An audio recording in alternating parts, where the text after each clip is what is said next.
Lucknow union bank की banking क्षेत्र में सबसे कम ब्याज दर पर एमएसएमई फेस्टिव बोनंजा स्कीम की शुरुआत। यूनियन बैंक भवन विभूति खंड लखनऊ में आयोजित एक प्रेस कॉन्फ्रेंस में Abhijit Basak, chief general manager mid corporate vertical central office Mumbai ने बताया कि यूनियन बैंक अग्रणी सार्वजनिक क्षेत्र के बैंकों में से एक है तथा देश और विदेश भर में 9,200 से अधिक शाखाओं और 11,600 एटीएम का नेटवर्क रखता है। केवल उत्तर प्रदेश राज्य में बैंक की 1,000 से अधिक शाखाएं एवं राज्य की राजधानी लखनऊ में 90 से अधिक शाखाएं हैं।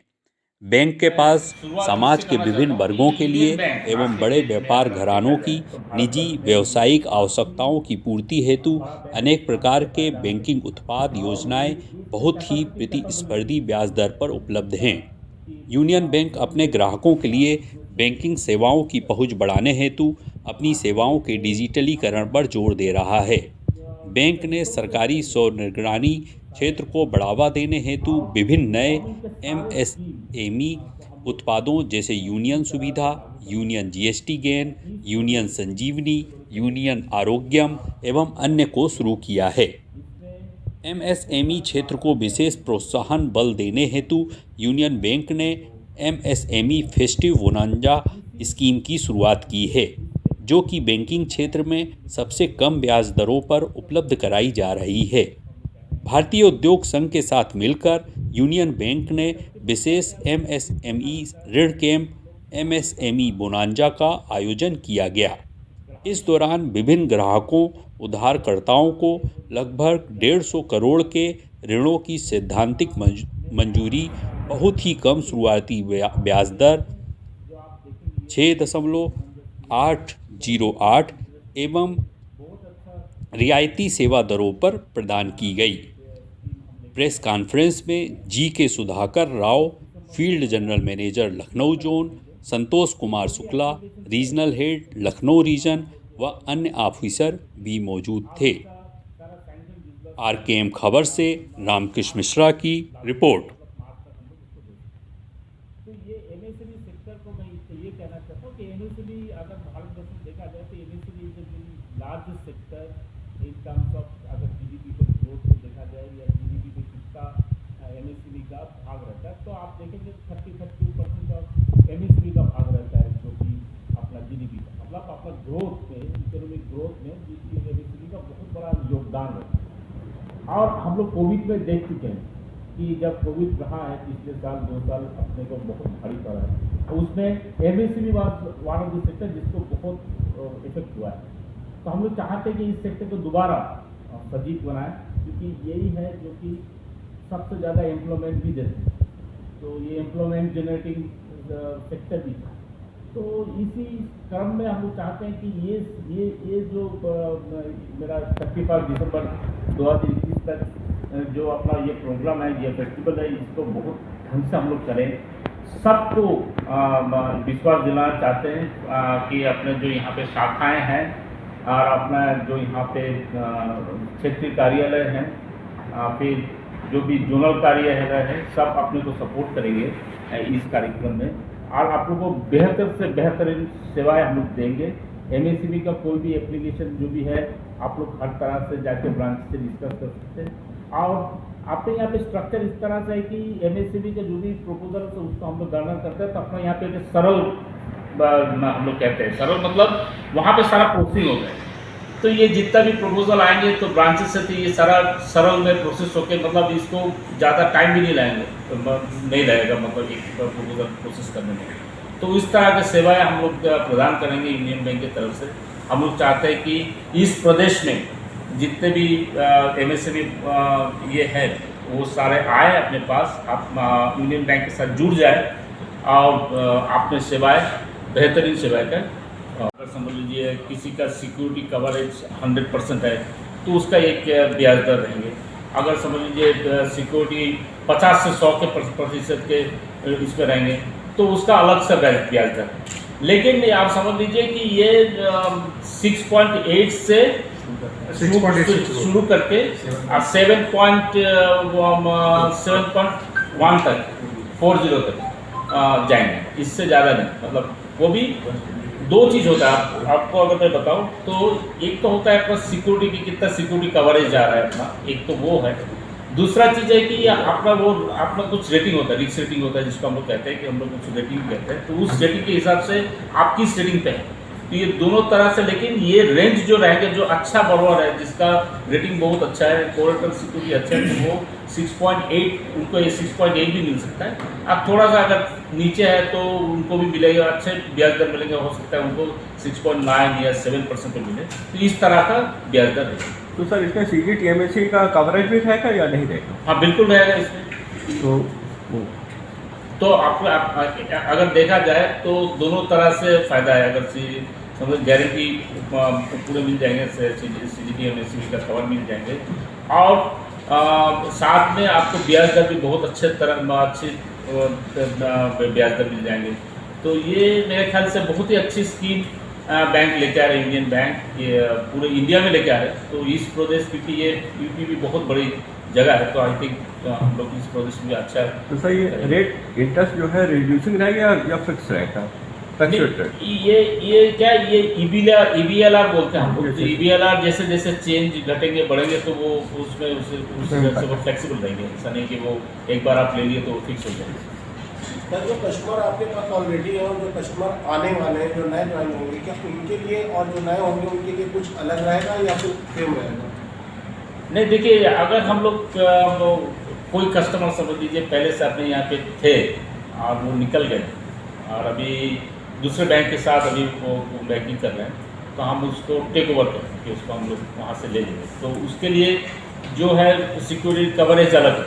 तो हो सकता है कि उसको हम लोग प्रोसेसिंग चार्जेस उसमें बेनिफिट दे रहे हैं, 70% उसमें कंसेशन दे रहे हैं, तो उनको वो बड़ी बेनिफिट भी देंगे कि प्रोसेसिंग चार्जेस में उनको कम देना पड़ेगा प्रोसेसिंग चार्जेस।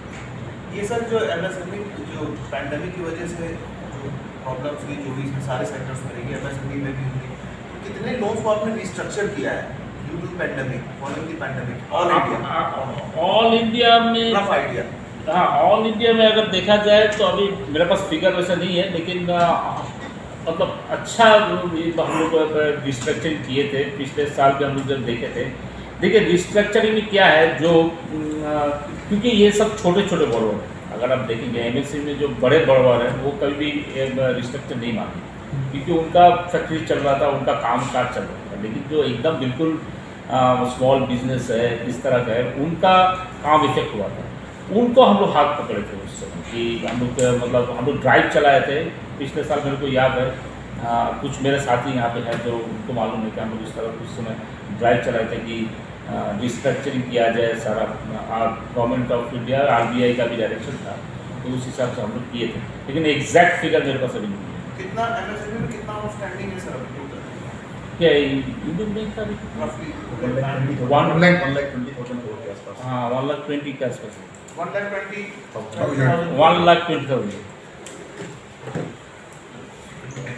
अच्छा सर, MSME के लिए क्या रिहेबिलिटेशन और एक्सिट टाइप की भी कोई पॉलिसी ला रहे हैं या करते हैं, जिससे कुछ इस तरह जो सिक यूनिट हो जाए उनके लिए कुछ? देख, हम लोग कोविड का एक लाए थे पिछले साल, जो कि RBI द्वारा किया गया था।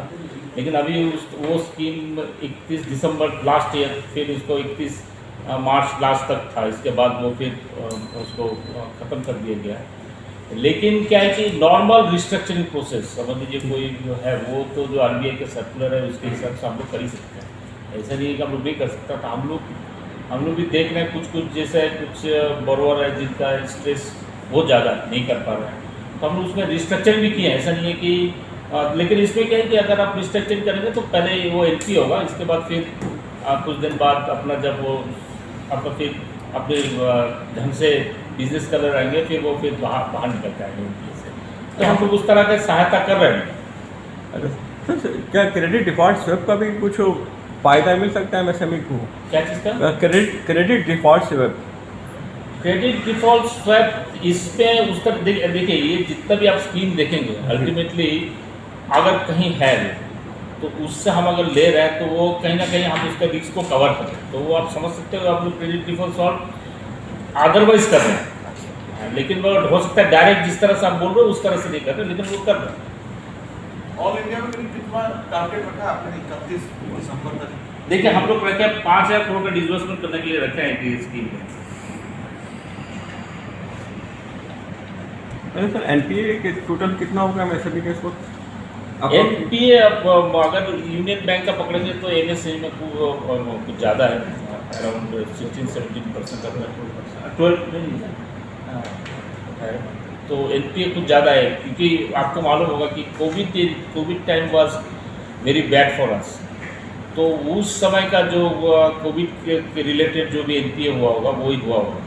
लेकिन अभी आप अगर देखेंगे तो धीरे धीरे वो एनपीए का लेवल भी घट रहा है और नंबर ऑफ एनपीए नया जुड़ने का भी ये तादाद कम हो गया अभी एक्चुअली अगर देखा जाए तो थोड़ा सा स्ट्रेस तो देखिए इस सेक्टर में है।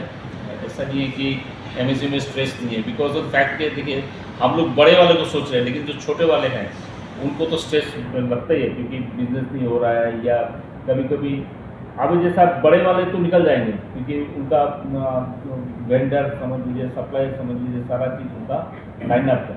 लेकिन छोटे वाले क्या कभी कोई फंस देता है कहीं ना कहीं, तो स्ट्रेस तो है एमएसएमई में। लेकिन क्या धीरे धीरे ये स्ट्रेसेस अगर ये समझ लें पेंडेमिक फिर से दोबारा नहीं आए और इसी तरह से अपना ग्रोथ जिस तरह से लोग ग्रोथ सोच रहे हैं ये ग्रोथ चालू रहे तो हो सकता है कि हम लोग इस तरह का स्ट्रेस से बाहर आ जाएंगे एमएसएमई में। और हम लोग चाहते भी हैं कि एमएसएमई का स्ट्रेस से हम लोग बाहर आ जाए और ये सेक्टर ग्रो करे फिर से दोबारा उसी तरह से ग्रो करे जिस तरह से। इसलिए आप तो देखेंगे हर एक बैंक सब बैंक चाह रहे हैं कि इस सेक्टर को मदद, तो गवर्नमेंट भी चाह रहे हैं, सेंट्रल गवर्नमेंट भी चाह रहे हैं। आरबीआई के सारे पॉलिसीज हेल्प करने के लिए एमएसएमई को हेल्प करने के लिए बनाए जा रहे हैं। बैंक भी अपना सारा स्ट्रक्चर बना रहे हैं, आउटरीच प्रोग्राम बना रहे हैं कि इस सेक्टर को हेल्प करें। तो अल्टीमेटली हम लोग चाहते हैं कि ये सेक्टर फिर से सचल हो जाए। के बारे में जो है उसका बढ़ चढ़कर हम लोग पूरे अपने प्रदेश में हम लोग उसको लोन दे रहे हैं। उसके अलावा जो सेंट्रल गवर्नमेंट की सर्विसेज हैं जैसे पीएम स्वनिधि हो गया, मुद्रा लोन हो गया, prime minister employment generation programme है, इन सब में भी हमारे पूरी शाखाएं फुल इन्वॉल्वमेंट के साथ इसमें प्रोत्साहन से मतलब पार्टिसिपेट कर रही हैं। तो इस सभी उत्सव के मामले में तो लोगों से यही आग्रह है कि वो आगे आएँ, हमसे सेवा ले और हम भी आश्वस्त देना चाहते हैं कि we would be doing it all the loans जो है with in the tag maintain करते हुए एक अच्छा सर्विस देने की कोशिश पूरी भरपूर करेंगे। Thank you. आप पीएम स्वनिधि में ये अगर देश भर में देखा जाए तो UP is doing excellently well in PM Svanidhi. तो ये I think credit goes to ये टीम को जाता है ये इस चीज़ के लिए और बहुत अच्छा काम हो रहा है यूनियन बैंक में पीएम स्वनिधि में। बहुत छोटा लोन है दिखने में लेकिन क्या है लेकिन हेल्प जो हम लोग कर रहे हैं एक्सटेंड कर रहे हैं ये बहुत बड़ी हेल्प है। बैंक जो है जो भी स्टेट होता है तो उसको अपने हिसाब से जोनल और ये सब डिवीजन बना देते हैं, उसमें दूसरे स्टेट्स के भी आ जाते हैं। तो एक यूपी जैसे नॉर्थ ईस्ट के छोटे स्टेट्स हैं वहाँ तो समझ में आता है कि नहीं आपको, but UP being such a large state population wise economically and everything, so don't you think that would make more sense, more pragmatic to treat it as one geography? Because whenever we ask questions and try to get the figures for the state itself, then it is no, we only control 55, like SBI controls roughly 55 odd districts. That is the western. So don't you think that it kind of it's just making the things more complex? So it's an off record and it crops in my mind several times because like big states like Maharashtra. Geographically देखेंगे तो UP बहुत बड़ा है, it's a very big one. So if because I was earlier I was in Bhopal. When somebody comes from outside like the chairman, so for instance you have come. So when you talk about UP, then it would be restricted to I'm talking about the eastern region, one area, and the Kanpur region and all that. So like. नहीं इसमें देखिए इसमें मैं आपको बताता हूँ the reason being that because not only the bank branches and bank presence is also a factor. Now if you see what is my presence of Union Bank in eastern region, so we have got a very less presence in eastern region. So if I take the entire eastern region, सो चाहे मणिपुर बोलिए, मेघालय बोलिए, गुवाहाटी बोलिए, सब मिला के we have got only one zonal office I Okay. can understand. Yes. So, but here what is happening? Here, if you see number, what is our reach? Number of branches. If you see, even a single zone has how many branches you have? I have around 700 branches. 700 branches is controlling from here. Now it is becomes very difficult because now we have merged. What has happened? Now these two banks have merged with us. One is Andhra Bank and That Corporation. is very recent. Now with the merger of these two banks, now this bank has become a very large bank. Large bank in the sense the number of presence of their geographical area in UP. Now if I want to have a one zonal office in UP, No, what I'm trying to say is that when there is press conference or when you're sharing the data, you can have a ready collation of the figures about the whole state. Because the नहीं journalists नहीं would करते be- see when we are participating in SLBC and all. yeah, actually restricted to you other banks also. They say no, only we can only share the SLBC data. को नहीं SLBC यहाँ पे bank of Baroda है हाँ. and when we give the data to the state government and all, SLBC को जब भी data देते हैं it is only state basis हाँ, and since we are the But coordinators. we are not privy to that. Earlier there used to be Yeah. there was a platform and there was a mechanism that the SLBC used to Share hold data. press conferences as well. Huh. But it's been almost 3-4 years now that they have discontinued to the practice. So now we are not we don't get access to that kind of data when we talk about state as a whole. So that kind of only because of fact is that this state is very big. Because I was I can in understand. yes, so I was in Bhopal. So Bhopal I was actually I was having a two state with me. But UP One is is a- UP is a country. yeah, country. You can just imagine. So when I was controlling both the state. One is MP and another was Chhattisgarh. So you can understand you know one zonal office, 8 regions, and we are controlling from Bhopal. But here it is a totally Brazil. different ball game. Brazil. Yeah, so you see, to eastern part and to western part, what is the presence of Union Bank? You will be, you see, similar, I think similar number of branches are there in Varanasi. Varanasi. Yeah, Yeah, so almost Azamgal, 675. But like 675 UP has branches. already inoculated 5 crore people.